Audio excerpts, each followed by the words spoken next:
Well, another hard-fought loss. I thought both teams played their hearts out.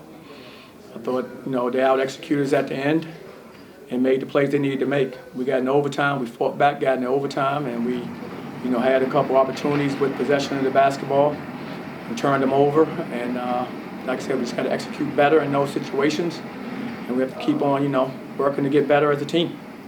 What did you think when you were able to force that overtime? And it looked unlikely after Darius missed the shot, but he perfectly executed the miss, got the rebound, got fouled again. What was to have a second chance like that? How were you feeling at that point? We've been in so many overtime games, so for us, that is nothing new. So we already know what we're trying to do when we get into overtime. It's just unfortunate, it didn't work out for us. But I thought we gave ourselves a chance. Darius hits the three in the corner. We go up by three. Then we have back-to-back possessions that we need to execute and continue to build because we got to stop. And in both possessions, we turned it. And it happens in basketball. You can't really control it. I always look at me first, more so than my guys, and got to be better to make sure I help them, do what we need to do. Turnovers, but costly in that they scored off of them as well. No, absolutely, Trey. Definitely. Of course, we've been talking about that all year long. Points off turnovers, 20-12, 7-point game. And so the little things we got to do, like we're right there, we have to overcome the little things. Like what's separating us right now from when we were winning and now that we're not winning, I think it's those things. It's the points off turnovers. It's the second chance points, things of that nature. We've got to clean up because everything else is equal with the teams except we're losing that battle. And like I said, I look at me. I don't look at my guys. I have to be better at what we're teaching and what we're working at with them. I take responsibility, and we're going to figure it out because I got pride at what I do, and I know our team has pride, and we got to get it turned around. So what's changed? What's changed in doing those little things that were leading to victories to now? Well, I think, no excuses, but it's been disjointed for us as a team. The last 3 weeks has been disjointed. Ever since we played the East Carolina game, we haven't had our full complement of guys on the court. DJ, he made some wonderful plays, and you saw he's a little rusty on some other plays. He's literally just getting back. He's had probably a practice and a half under his belt. I mean, that's tough to play 37 minutes, and you've been sitting out for 3 straight weeks. So, of course, he's not going to be as sharp as he was earlier in the season. C.J. Kelly was never practicing, but he was playing games, but never really practicing because he got banged up in the game. He had 30, and so he hadn't been back to himself as far as where he's going to be. Then you lose Michael Durr in that, a little bit before that, you lose Mike. And now you're talking about 3 starters who were instrumental in helping you do what you do are either back but are still getting their legs under them and playing the way we used to play and or not back. And that's not, like I said, it's my job at the end of the day to find a way regardless to win. And we believe in our players. I've always said our strength is in our numbers. Then we have to show that by what we do on the court. And so I stand by that. We have to get better. We have to find a way to win.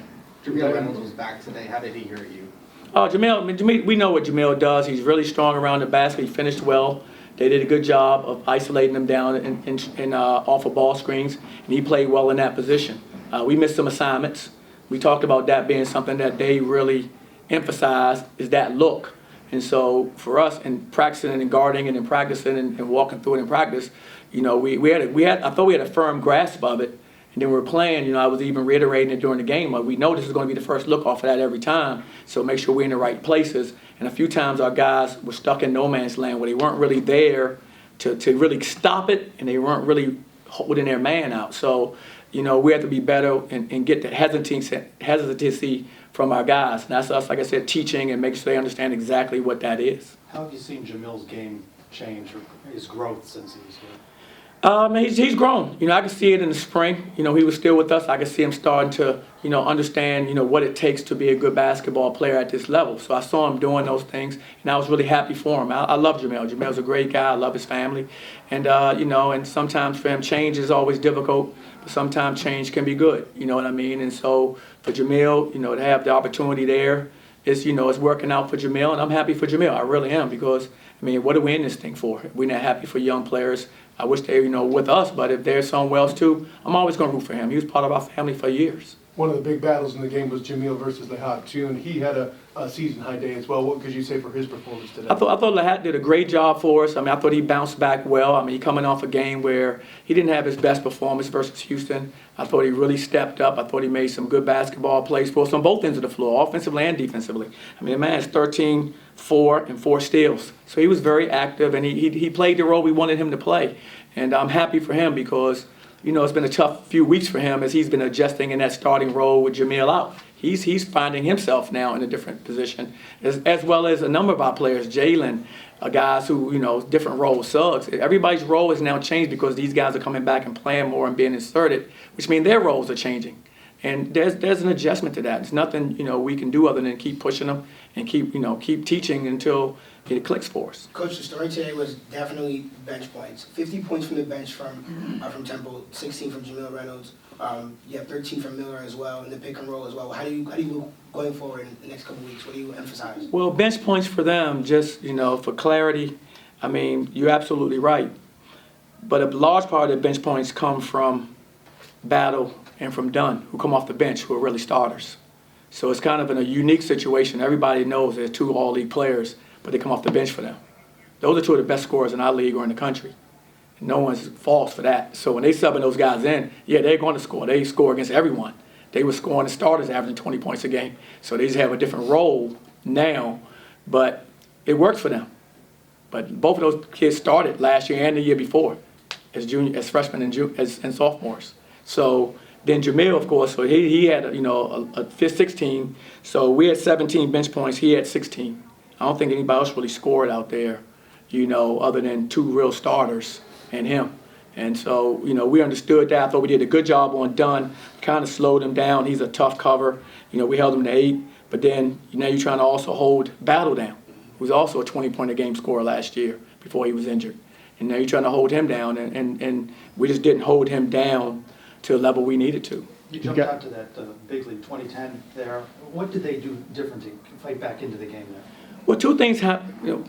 This is what happens in that situation. We jump out to a 10-point lead, and it's early in the game, so there's a lot of game left. So they're not panicking. They're an experienced basketball team. That team has been together for years, that same group. So they're not going to panic in that situation. Where we hurt ourselves is when we got up at 10, we got to make sure we continue to execute what got us the lead. I thought we came down and had some few missed possessions where, not offensively, but, offensively, where offense that hurt our defense, where they got runouts, whether, we took a quick shot that we probably shouldn't have took, or we forced a play we shouldn't have forced. Those are the things that we have to clean up with our group. And that's them understanding, learning each other, trusting each other, and those plays can be, we can turn those plays into positives for us. But when teams have made them runs against us, it's basically been, you down. Of course, when you're down, just like when we're down, the intensity picks up, it ratchets it up. And then, we have to be poised enough and play with enough composure when it ratchets it up. Like most of the time this year we have, where we're able to still sustain what we're trying to do. I thought when the intensity ratcheted up today, I thought we must have turned it over 2 or 3 times or took bad shots 2 or 3 times, and that led them to easy baskets, and that led them to them having the momentum and us no longer having the momentum. You've got another one of those week-long breaks. You just had one a couple weeks ago. You're shaking your head. Is that good or bad, or how do you approach it? It is what it is. It is what it is. I mean, we can't do anything about it. The break is here. We're going to try to make the most out of it. I wish we could just turn around and play again tomorrow. That's where I am. But we have a week to sit on this and sit on where we are, and we also have that week to figure out what we have to do to fight our way out of it. And so that's what we're going to use the week for, is to get better, to figure out a way to fight our way out of it. And, those guys who haven't been out there as much will at least have a week now to be in and continue to get reps, which I think will help our continuity out there some too. Coach, 15 turnovers to 10 assists today. The ball movement was a struggle Yes. today. Is that something you emphasize in weeks going forward? Definitely. I look at that all the time. Like they had 17 turns, but they had 19 assists. Exactly. So you're talking about 19 assists on 26 made field goals. That's what you want to see. We got the ball died in too many hands, and we too much dribbling going on, and not enough ball movement and player movement, which is how we play. And so last few games we've had 10 assists in each game. We were 10-8 versus Houston, and we're 10-15 now in this game. It's us understanding to move the ball, but again, when you got guys coming back and not involved as much, those things, you take it for granted, but they have to still get back into that rhythm again of doing the things that we've done to be successful. And they will, because it's not like they don't want to do it. It's just you have to get yourself, back into the, basically into the swing of what we're doing this time of the season. Coach, you've talked about being disjointed. How do you take that and kind of like get your team mentally ready for the next game now that you're on a 4-game losing streak? How much is that mental preparedness? Well, it's gonna say a lot about who we are. It's gonna say a lot about our character and how we fight. I thought we fought tonight. Like I said, it was ended up being an overtime game, and we lose to a good team that's playing really well right now.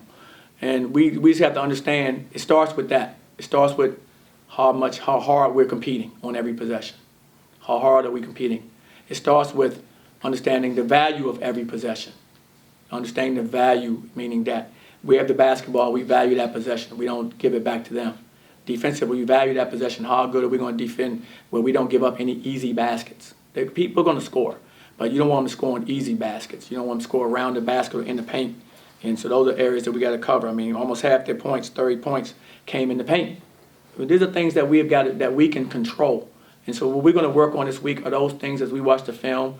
We're going to study, the tendencies of what's hurt, study the tendencies of what went well for us, and we're going to try to build from there. How much longer do you expect Michael Lear to be out?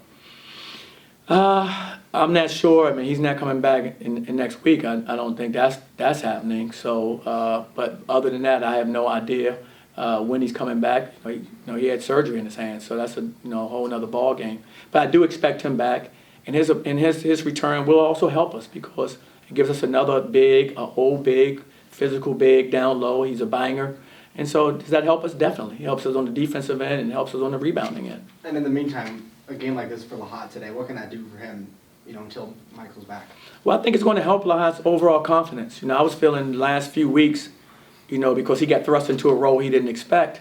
It's tough. And so he wasn't producing to the level I know he wanted to, but that puts a lot of pressure on you. So I was happy to see him bounce back and respond and have a game like he had today offensively and just his activity level around the basket. I thought he did a good job for us. He's a good player. I think he still has room to grow. And I just hopefully, it's tough because you're losing, that he can at least take that solace out of it where individually, he knows he can be successful in these areas. And I think that helps us get better as we move forward too. Anyone else? Appreciate it. Thank you, Coach. Anyone else? Thanks.